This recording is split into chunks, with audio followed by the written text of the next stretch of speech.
नमस्ते दोस्तों, आप सभी का स्वागत है Saraswati coaching and computer centre के यूट्यूब चैनल पर।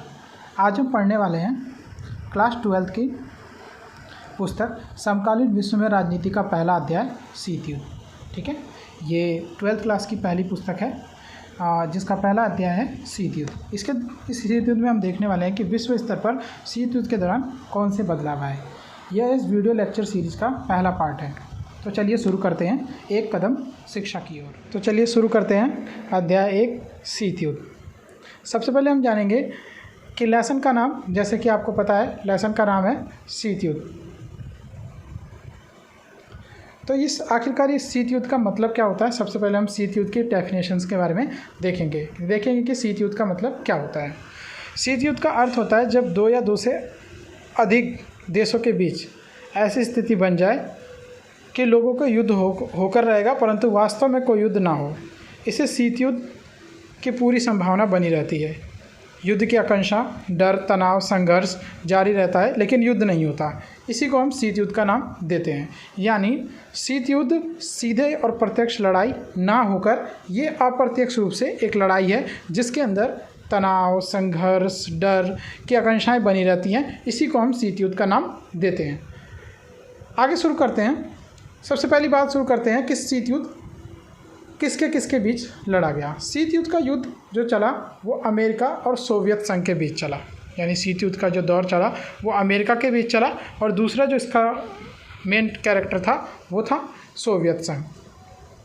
शीत युद्ध का जो दौर था वो 1945 से लेकर 1990 तक है। कई जगह ये 1945 से 1991 तक भी है। शीत युद्ध की शुरुआत मेनली द्वितीय विश्व युद्ध के बाद शुरू हुई। द्वितीय विश्व युद्ध के बाद जैसे ही विश्व स्तर पर द्वितीय विश्व समाप्त हुआ वैसे शीत युद्ध क्या हो गया, आरंभ हो गया। शीत युद्ध के दौरान कहा जाता है कि बड़े स्तर पर राजनीतिक तनाव और राजनीतिक व्यवस्थाएं खराब हुई, जिसके अंदर कहा जाता है कि अमेरिका और सोवियत संघ जैसे देशों ने आपस में टकराव स्थिति और आपस में कई प्रकार की व्यवस्थाएं खराब करते चले गए। शीत युद्ध की शुरुआत कैसे हुई और शीत युद्ध किस प्रकार से आगे बढ़ा।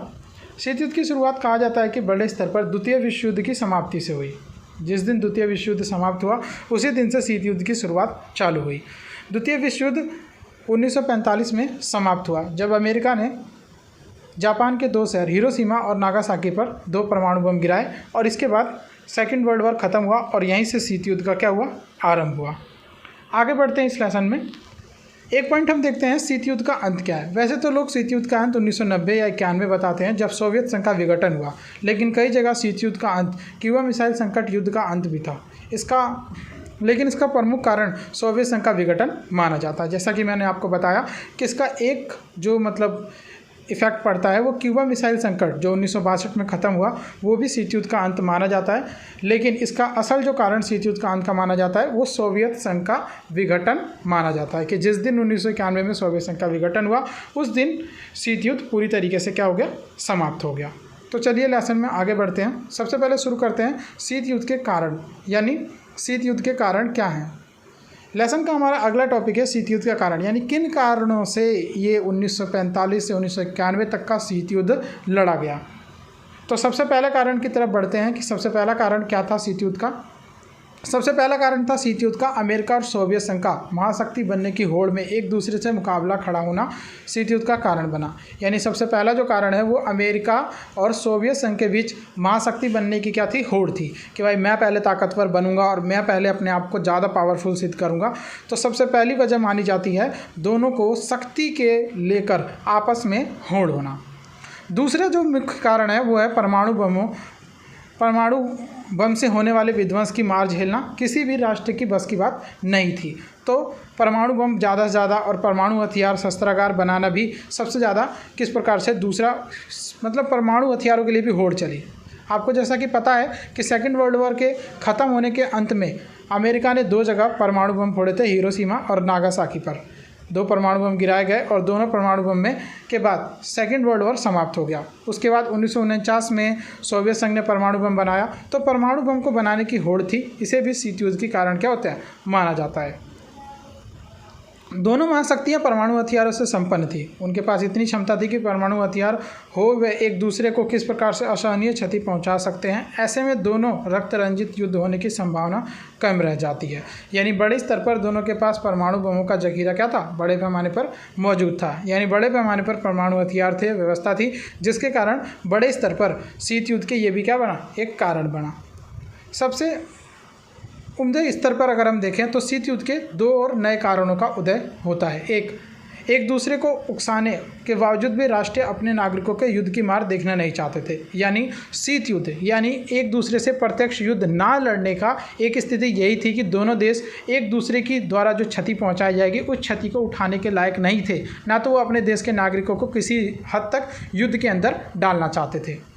पांचवा जो कारण है वो राष्ट्रों के बीच प्रतिद्वंद्विता थी। यानी गहन प्रतिद्वंद्विता थी, यानी कंपटीशन था बड़े स्तर पर कि राष्ट्रों के बीच हर प्रकार से कंपटीशन चलता रहता था।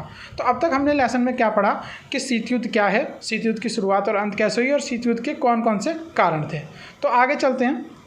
शीत युद्ध, एक पॉइंट ये भी है कि शीत युद्ध एक विचारधाराओं की लड़ाई थी। एक पॉइंट इसे भी हम कह सकते हैं कि शीत युद्ध एक विचारधाराओं की लड़ाई मानी जाती है। शीत युद्ध के अंदर बड़े स्तर पर एक विचारधाराओं की लड़ाई मानी जाती है, जिसके अंदर माना जाता है कि एक दूसरे की विचारधाराओं के स्तर पर भी क्या हुई, लड़ाई हुई। सबसे पहला कारण है अमेरिका और सोवियत संघ के बीच विचारधाराओं की लड़ाई में किस प्रकार से तत्पर, दुनिया में आर्थिक, सामाजिक जीवन और सूत्रबद्ध सबसे अधिक स्तर पर राष्ट्र में कौन रहेगा। यानी शीत युद्ध की विचारधाराओं की लड़ाई का मतलब है कि अमेरिका था समाज पूंजीवादी और सोवियत संघ था समाजवादी। तो इन दोनों के बीच आर्थिक व्यवस्था, सामाजिक जीवन को लेकर भी बड़े स्तर पर क्या हुई, लड़ाई हुई और बड़े स्तर पर व्यवस्थाएं क्या हुई, विकसित हुई। यानी शीत युद्ध के दौरान पूंजीवाद और एक तरीके से समाजवादी सत्ता के बीच भी बड़े स्तर पर तनाव और संघर्ष क्या होता है, देखने के लिए मिलता है। यानी इसके अंदर बड़े स्तर पर विचारधाराओं की लड़ाई भी मानी जाती है।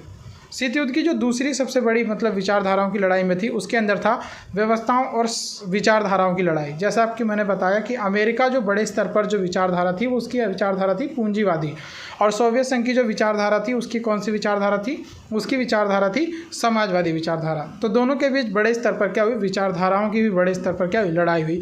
तो इसे भी ये शीत युद्ध के अंदर एक बड़े स्तर पर यह भी कारण माना जा सकता है कि अपनी विचारधाराओं के लिए दोनों देशों में बड़े स्तर पर क्या लड़ी जा रही थी, लड़ाइयाँ एक के बाद एक लड़ी जा रही थी। इसे हम विचारधाराओं की लड़ाई कहते हैं। विचारधाराओं के अंदर बात करते हैं तो विश्व स्तर पर इस समय कौन सी दो विचारधाराएं थी जो बड़े स्तर पर तत्पर थी। एक थी पूंजीवादी विचारधारा और दूसरी थी समाजवादी विचारधारा। सरकार का हस्तक्षेप कम। पूंजीवादी और समाजवादी विचारधारा का मतलब क्या होता है? पूंजीवादी विचारधारा का मतलब होता है जिसमें सरकार का हस्तक्षेप कम हो, व्यापार अधिक हो और निजी व्यवस्था हो। यानी ज़्यादातर मतलब इसमें निजीकरण किया जाता है और निजी व्यवस्थाओं पर विशेष प्रकार का जोर दिया जाता है। समाजवादी विचारधारा क्या है?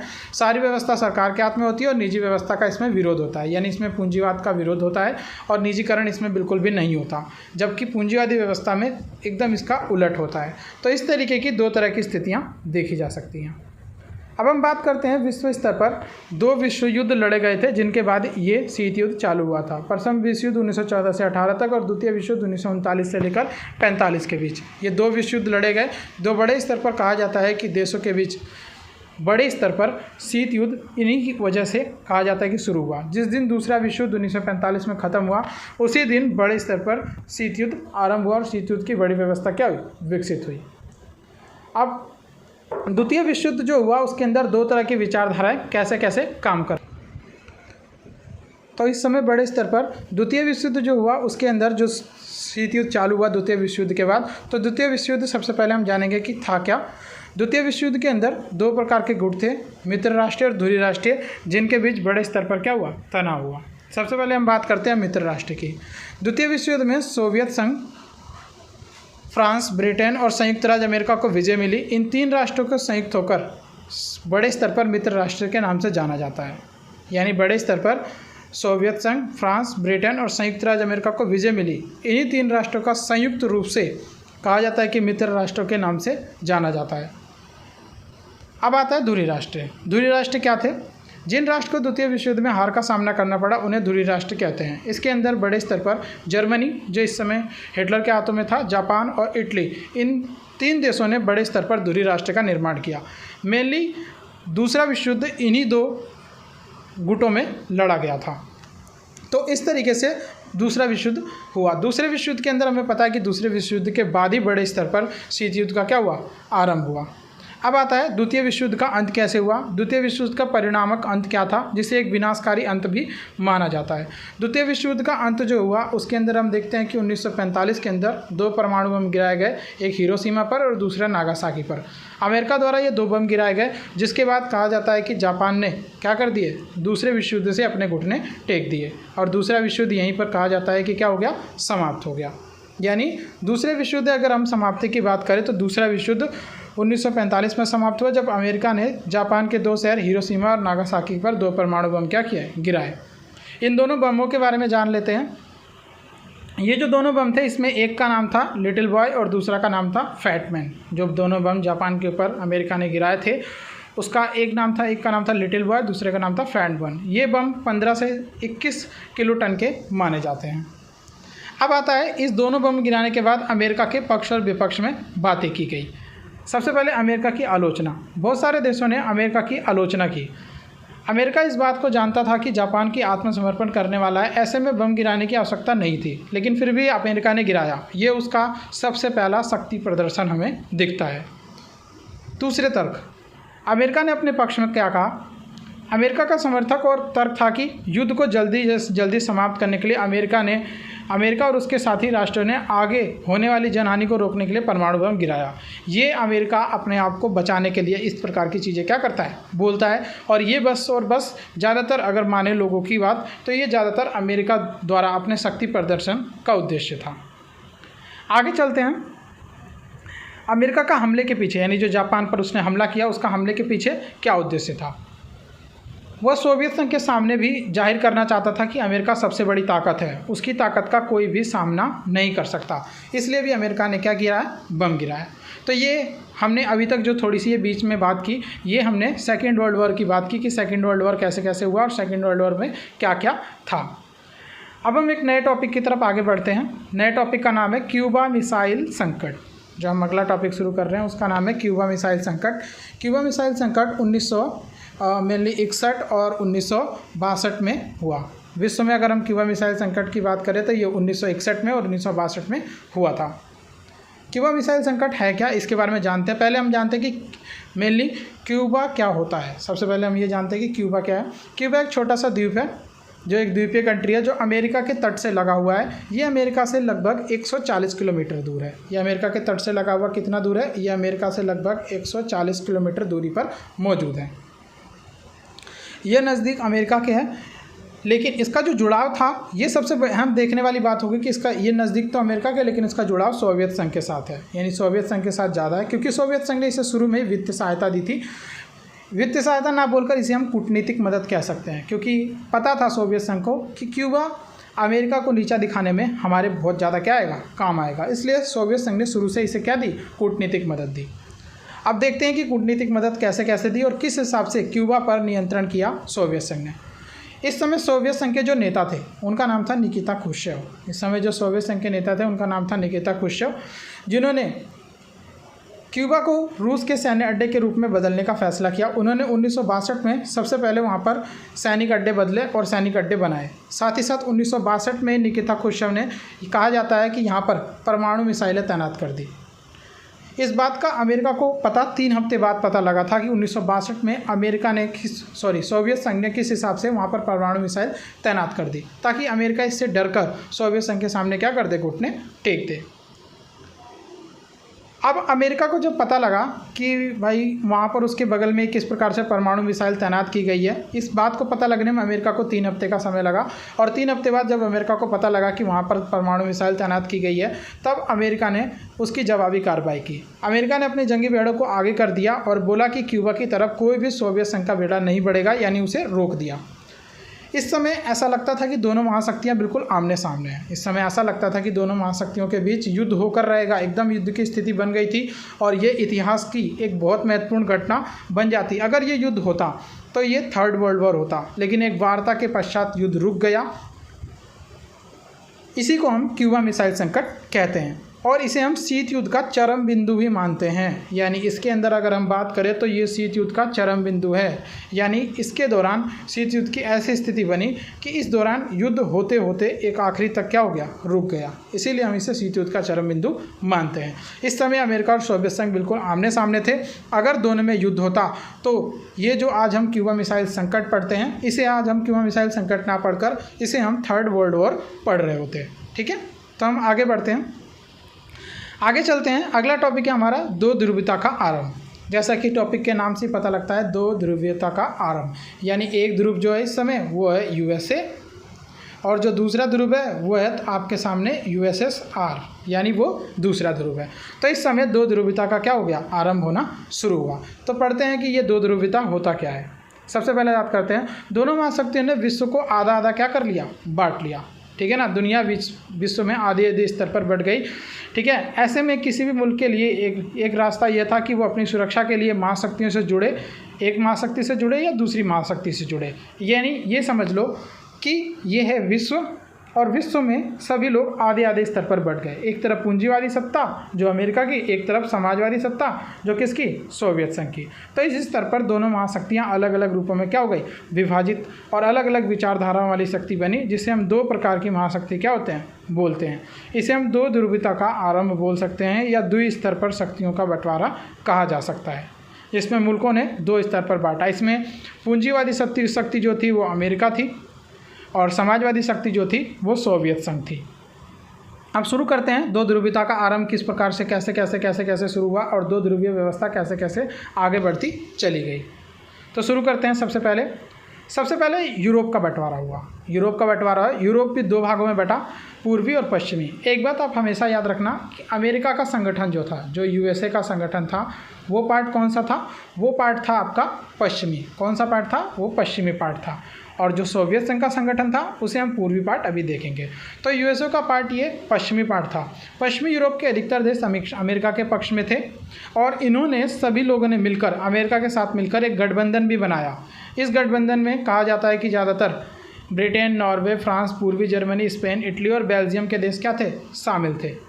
इस संगठन को अगर हम बात करें तो इस संगठन को हम नाटो बोलते हैं। इस संगठन की अगर हम बात करें तो इस संगठन को क्या बोला जाता है, नाटो बोला जाता है, जिसका मतलब होता है नॉर्थ अटलांटिक ट्रीटी ऑर्गेनाइजेशन।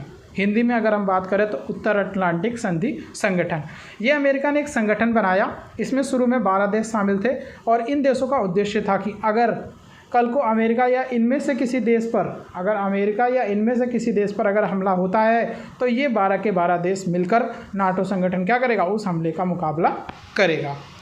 उसके बाद ये जो संगठन बना था, ये संगठन बनाया गया था अप्रैल 1949 में। ये जो संगठन बना वो कब बना, वो बना अप्रैल 1949 में। इस संगठन को बनाया गया। आगे चलते हैं। इसी प्रकार से सोवियत संघ ने भी एक संगठन बनाया। सोवियत संघ के संगठन का नाम पूर्वी यूरोप था, यानी यूएसएसआर ने भी एक संगठन बनाया। यूएसएसआर के संगठन का नाम था पूर्वी यूरोप, या अगर बात करें तो इसके संगठन का नाम था वार्सा संधि, यानी यूरोपीय संघ का जो एक तरीके से अगर सोवियत संघ के अगर हम संगठन की बात करें तो उसका जो दल था वो था पूर्वी यूरोप का, और उसके संगठन का नाम था वार्सा संधि, जिसमें ज़्यादातर कौन से देश शामिल थे, जिसके ज़्यादातर बात करें तो पूर्वी यूरोप के देश शामिल थे, पोलैंड, पूर्वी जर्मनी, हंगरी, बुल्गारिया, रोमानिया।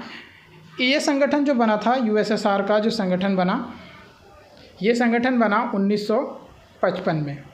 कब बना ये संगठन, 1955 में बनाया गया। यानी इस संगठन की शुरुआत 1955 में हुई, और इन संगठन ने भी यही दावा किया कि अगर कल को अगर बड़े स्तर पर अगर अमेरिका हम पर हमला करता है या अमेरिका की कोई संगठन हमला करते हैं तो हम लोग मिलकर मुकाबला करेंगे। ठीक है, जैसा कि मैंने आपको बताया, थोड़ा थोड़ा हम देख लेते हैं। देखिए इसमें दिया भी हुआ है। सबसे पहले नाटो के बारे में दिया हुआ है। नाटो एक पश्चिमी संगठन था जो अप्रैल 1949 में बना। इसका नाम था उत्तर अटलांटिक संगठन, जिसमें 12 देश क्या थे, शामिल थे। इस संगठन का क्या उद्देश्य था, इस संगठन का उद्देश्य था उत्तरी अमेरिका और उत्तरी यूरोप के देशों को, और मतलब ज़्यादातर यूरोपियन कंट्री के जो पूंजीवादी के हक में थे, उनके लोकतंत्र को सुरक्षित रहना और उन पर कोई हमला ना करे। नाटो उन्हें क्या करेगा, मदद देगा। और ये अमेरिका द्वारा विश्व में लोकतंत्र बचाना, ये तो एक तरीके से इसका उद्देश्य मेन माना जाता है कि अमेरिका द्वारा विश्व स्तर पर लोकतंत्र को बचाना। अगला जो हमें पता है, वार्सा संधि जो संगठन है, ये संगठन यूएसएसआर का था। ये संगठन हमें पता 1955 में बना। इस संगठन में सोवियत संघ ने इसकी अगुवाई की और इस संगठन में नाटो के विरोध में बना था कि हाँ भाई, कल को अगर नाटो बड़े स्तर पर इन देशों में से किसी देश पर हमला करता है तो ये देश भी क्या करेंगे, मिलकर मुकाबला करेंगे। तो अब तक हमने जो भी ये वीडियो सीरीज है, जो प्रथम वीडियो सीरीज है इस लेक्चर की, उसके अंदर अब तक हमने क्या क्या पढ़ा, एक बार हम रिवीजन कर लेते हैं थोड़ा सा। सबसे पहले हमने शीत युद्ध पढ़ा कि शीत युद्ध क्या है, शीत युद्ध की शुरुआत कैसे हुई, अंत वैसे 2 कारणों से कैसे माना जाता है। फिर हम शीत युद्ध के कारण के बारे में पढ़ते हैं। फिर उसके बाद हम शीत युद्ध के अंदर विचारधाराओं की लड़ाई पढ़ते हैं। उसके बाद हम पढ़ते हैं पूंजीवाद और समाजवाद आखिर होता क्या है। फिर हम देखते हैं कि फर्स्ट वर्ल्ड वॉर 1914 से 18 तक हुआ, सेकंड वर्ल्ड वॉर 1939 से 45 तक हुआ। फिर हम सेकंड वर्ल्ड वॉर के बारे में थोड़ा सा डिटेल से जानते हैं, क्योंकि सेकंड वर्ल्ड वॉर इंपॉर्टेंट है, क्योंकि इसके बाद ही कहा जाता है कि शीत युद्ध का आरंभ हुआ। सबसे पहले मित्र राष्ट्रीय, फिर ध्रुवीय राष्ट्रीय, दोनों के बीच बड़े स्तर पर टकराव हुआ। ध्रुवीय राष्ट्र की हार हुई और मित्र राष्ट्र की जीत हुई। इस जीत के बाद 2 महाशक्तियों का उदय हुआ, सोवियत संघ और अमेरिका। और उसके बाद बड़े स्तर पर अमेरिका और सोवियत संघ ने बड़े स्तर पर अपने आप को एक बड़े स्तर की शक्ति बनाया। फिर हमने क्यूबा मिसाइल संकट के बारे में पढ़ा। उसके बाद हमने पढ़ा कि विश्व 2 ध्रुवीय व्यवस्था में कैसे बटा, पश्चिमी यूरोप और पूर्वी यूरोप किस किस संगठन के रूप में थे, यानी पश्चिमी यूरोप अमेरिका का था और पूर्वी यूरोप सोवियत संघ का था। फिर हमने नाटो और वार्सा संधि के बारे में पढ़ा। तो इस लेक्चर सीरीज में इतना ही। धन्यवाद। अगर आपको वीडियो पसंद आया तो वीडियो को लाइक करें, कमेंट करें और शेयर करना ना भूलें, ताकि ये वीडियो ज़्यादा से ज़्यादा स्टूडेंट के पास पहुंच सके। जैसा कि आपको पता है ये पार्ट 1 था, इसका पार्ट 2 जल्दी से जल्दी देखने के लिए Saraswati coaching and computer centre के यूट्यूब चैनल को सब्सक्राइब करें, ताकि पार्ट 2 जल्दी से जल्दी आपके पास पहुंच जाए। तब तक के लिए कीप लर्निंग।